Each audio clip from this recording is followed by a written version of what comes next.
you for coming out and braving this this weather. I see they're cleaning the sidewalks so we can at least walk to and fro. But thank you for being here. I also want to thank Dr. Lam for asking me to present some of the work that we did in China back in October. It was really fun, traveling with the film crew and meeting people in various parts of that country.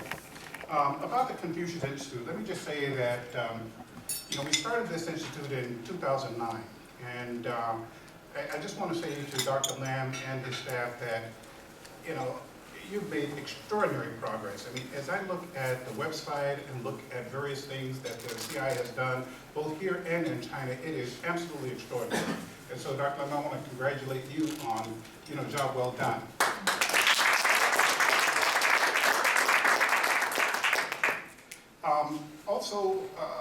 I didn't start the Confucius Institute alone. In fact, the idea for the Confucius Institute actually came from Dr. Louis Yen. And Dr. Yen has been, in fact, the first time I went to China in 2005, I went with Dr. Yen. And we were at the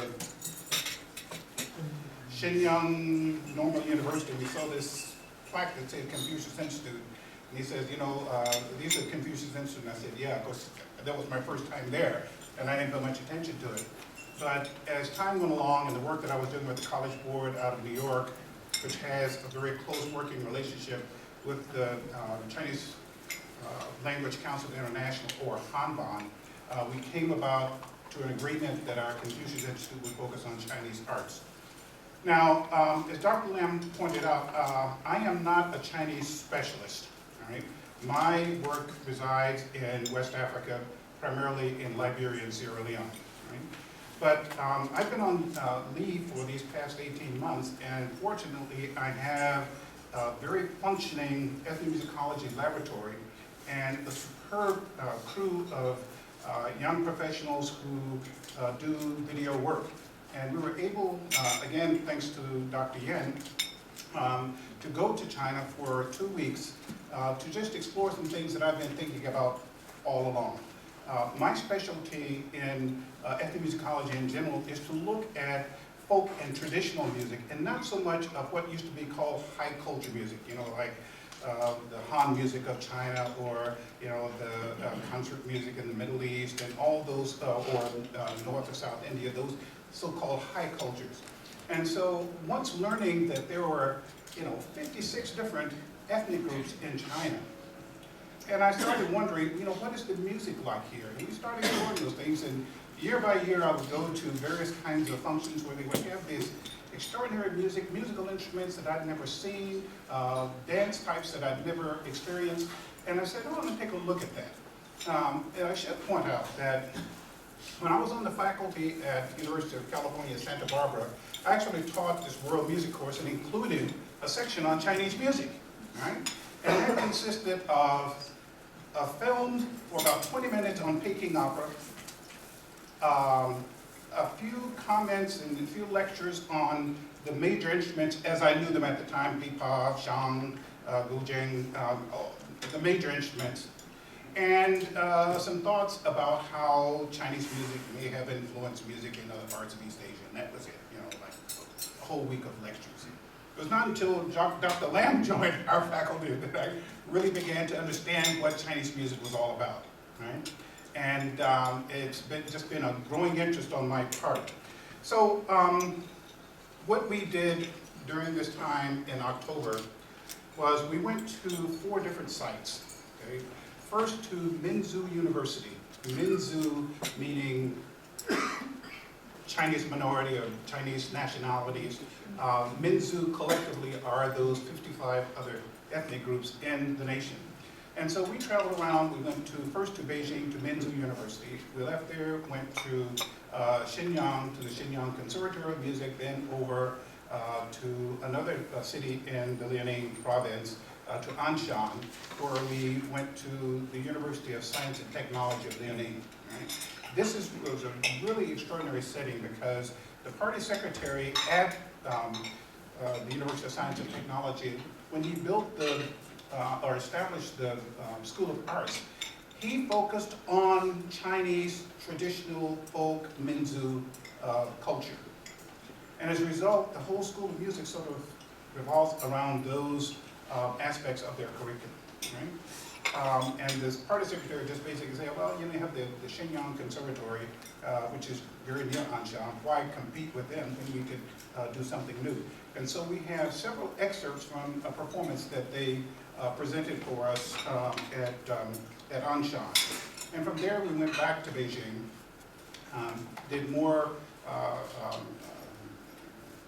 filming at Minzu University, and then on down to, and this was not part of our plan originally, but we went to Shenzhen, to the splendid China Folk Village. Okay? And this is like a big Epcot center, right? Where you have at least the 26 or 27 of Chinese nationalities in residence there, and the architecture of the housing, the dress of the individuals who perform in various settings is representative of those ethnic groups as they exist in other parts of the country. Now, I subtitled this presentation From the Countryside to the Stage, because all you see will be stage performances, right? And even though there's this sort of symphonic background on a lot of these pieces, you will see that some of the dances are reminiscent of what you would see in the folk setting. And this is one of these situations where folk and traditional meets popular culture, right? Where everybody sort of comes together. And the presentations, especially when we get to the end of the excerpts for the splendid China Village, the use of technology is pretty much overwhelming. And you won't be able to see all this because these are mere excerpts. But the lighting, the staging, there's an indoor performance and an outdoor performance. There's a sort of an arena, much like a rodeo, where there's this clash between two dynasties on horseback. And it's really extraordinary. Now, one of the things I've discovered in putting this film on projectors is that a lot of the colors bleed out, right? It's just the nature of the beast. But what we're going to do is provide this presentation to the Confucius Institute. If you look at it online, I think you will see that we did a pretty good job. And I do want to point out 3 members of my team here. You guys stand up. Right? That's Connor, Waylon, and Ian. And this is their first time to China, and we had a really great time. There were 7 of us, along with Dr. Yen and Tom Gray, and we're missing 1 member of our team. So I want to thank those guys for doing a really great job. We shoot with 3 cameras, we try to get different angles and so forth. And this is sort of an extension of this Michigan Musical Heritage Project, right? And I'm looking at heritage from sort of a UNESCO point of view, where UNESCO talks about various kinds of, tangible cultural heritage and intangible cultural heritage. And the tangibles we know, the big monuments, the big dams, and all this kind of stuff. The intangible side of things are these things that we have to pass down by word of mouth, song, poetry, storytelling, things of that sort. So I'm trying to capture this before I retire. In Africa, where I've been dealing with it for almost 40 years, in Liberia and Sierra Leone. Also here in Michigan, where we have collected, we'll get to, 20 hours of film from around the state. We went to all these different festivals over the course of the summer. We'll do the same thing this next summer. And also now in China. And this is sort of the first iteration of what I want to do. There are other places in China where I actually want to go and see these things, as we say, in situ, in the situation itself. All right? So I'm going to start this up. It runs about 35 minutes. It's quite intriguing. We've tried to label these sections as best we can. Outside of my lab in the Dudestadt Center, there are a number of Chinese students, and I'm not ashamed to go out and grab a student, come in and say, what is this? And they were able to tell me. So let me start this, and hope you enjoy.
Wonderful.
Thank you. Thank you.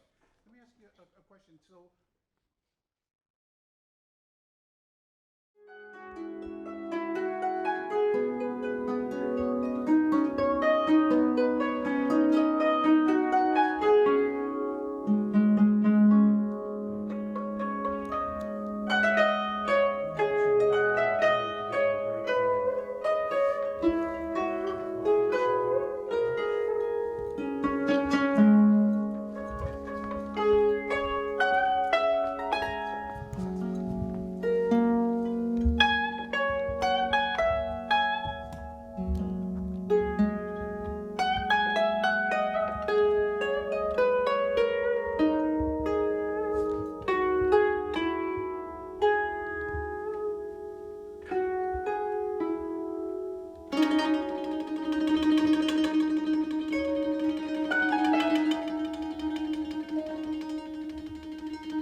explain them a bit better, but we put this together very quickly.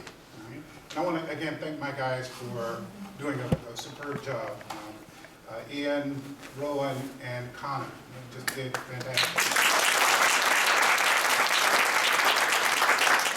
So we can have some discussion. There may be some things we have labeled wrong that some of you can help us with. There may be things you're curious about, so we can engage in just a bit of dialogue here.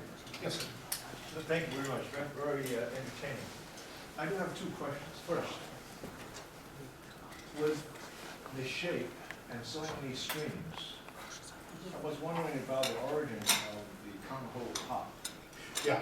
That's the first question. Yes. The second question is, I was quite impressed by the high-quality performance delivered by those folks at the Science and Institute of Technology.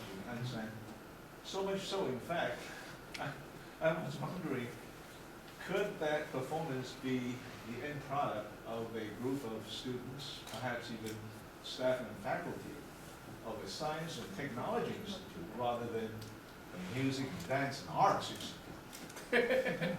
Let me answer your second question first. What are you in? Those students put that program together in 10 days. 10 days, and this is only a small part. That program was at least, what, 2 hours long? All right? And the students there are extraordinary. And you're right, for this to exist in a, basically, a school for physicists, astronomers, engineers, and so forth. But that School of Arts there, and this is why we went there, this Secretary Young, whose son is a student here, that's how we made the connection, invited us there, and they put on this performance just for us. And so they put it together very fast. So it's very extraordinary. Now, Dr. Yin and I were there 2 years ago, and just with the students in the School of Art, and we were just really surprised by the quality of the work there. But the dean of that school is actually the daughter of the founder of the school? Now the founder is the daughter of a famous folk artist. Yeah, okay. She was the daughter of a famous folk artist in the Liaoning province. So this is why I think this is very extraordinary. And the skill with which these kids dance and perform is really simply extraordinary. All right.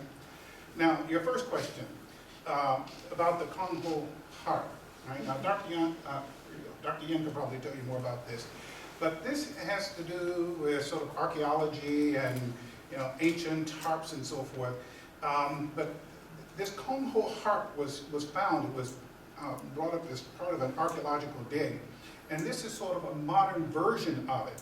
Okay, but it resembles the Western harp. But you notice that it had 2 ranks of strings. Okay, which allows it.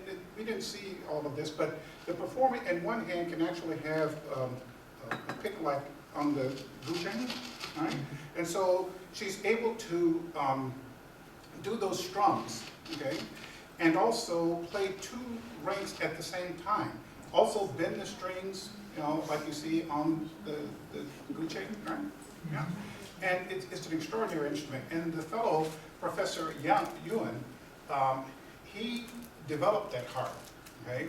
And I was surprised when I got back and went to the internet and found his name all over the place. In fact, there are people here in the United States that play on this harp. The student who played it, and this is really funny, when we went there, she was in student clothes. And when she found out we were going to film, she ran and put on this formal dress so that she would be able to perform. But she's a freshman, and she had been studying in the preparatory school that's affiliated with the Shenyang Conservatory of Music. So she's been playing a long time. The 4 top students of that instrument were actually on tour in Europe, okay? But you can see she was a very, very skilled and talented young lady. Other questions? I do want to explain the people on the stilts, that's part of a sort of a dance drama where the mother-in-law is trying to keep the daughter from the man. No. And again, going to I'm a real web person these days. Going to the web, I see some of these same performers on the internet. And this genre of dance is very popular in Liaoning. In fact, there's a sort of, they call it stilt walking festival in Shenyang every year. Yes? But this was much older than the rest of the performers. Yeah, they were older. They were invited in. They were getting, yeah. In fact, the person playing the mother-in-law was actually a man. Yes. that's matroqi. Do you know that two strings on top? I noticed that when they play, the fingers were Yes, not yes. on the See, string. this is the learning part of, going to these other cultures. I'd never seen, what she's saying is on the horsehead fiddle, the string is actually dampened from the back. Yeah, And so the performer can actually dampen the string from the back and still use these other fingers to Yeah. create yeah, other tones. yeah. And so a two-string fiddle becomes almost like a four-string fiddle in terms of its sound, right? Yeah. Is that traditional or the improvised?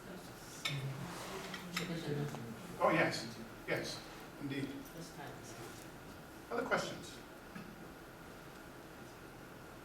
Well, we really enjoyed this, and I know you would probably never see any of these kinds of performances out in the rural areas. I mean, they're definitely for stage performance.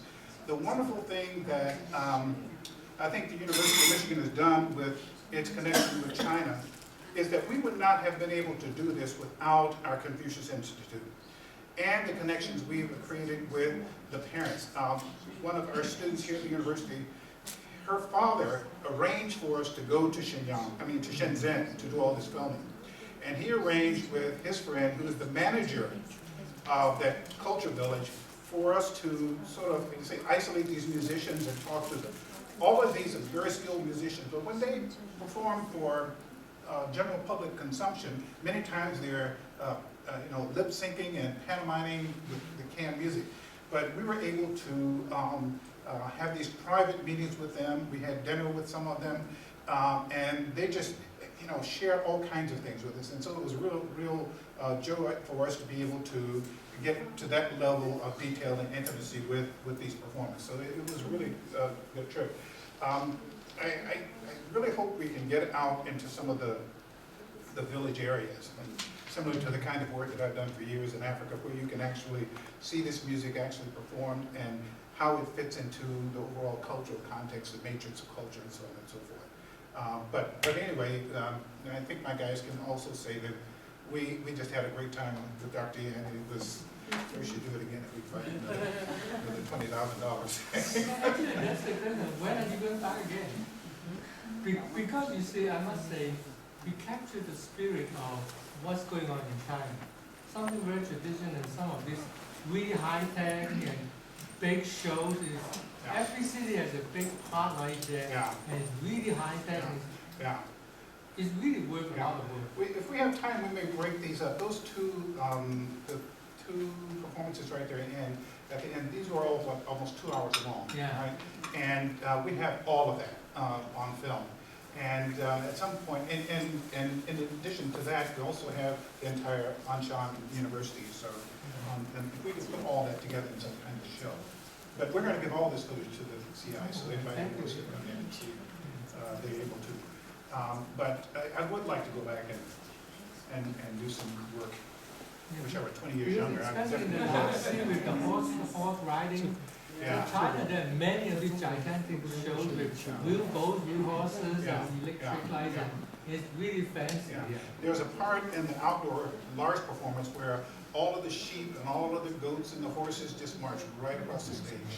There's another space where the women are dancing with these live, what are they, flamingos or peacocks on their heads. I mean, from people say, oh, this is over the top, this is reminiscent of the opening of the 2008 Olympics. So what?